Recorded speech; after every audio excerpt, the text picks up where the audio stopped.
Нефтяху, Салтанск, Покровск. Это где на Грессе? Здесь матч? Не знаю. Это общая СМИ вообще. Все СМИ.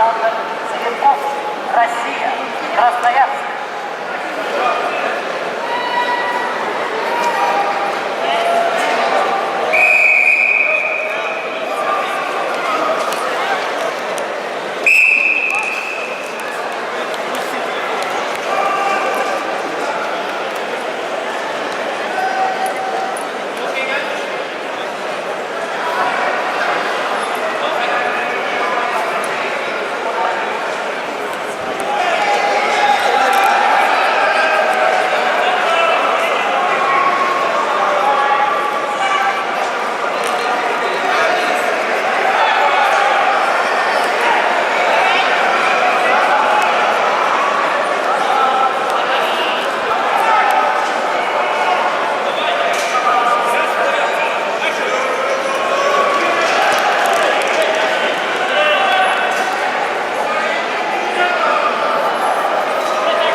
Что, не жалеешь, что ушел? Дальше играешь? İyi dedin değil mi? Buradan yaman yap.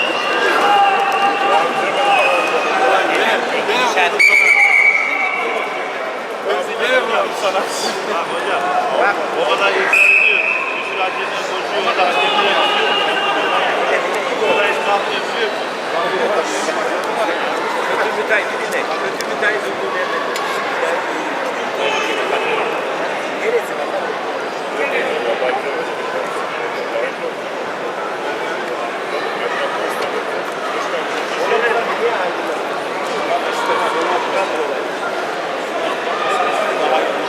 Açtırırız onları sonra.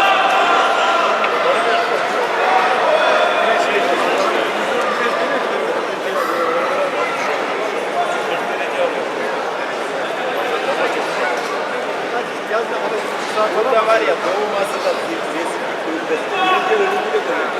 Hadi öldü. Ya buz nerede oğlum? Kazanıyor. Nasıl? Afiyet olsun. Nasıl?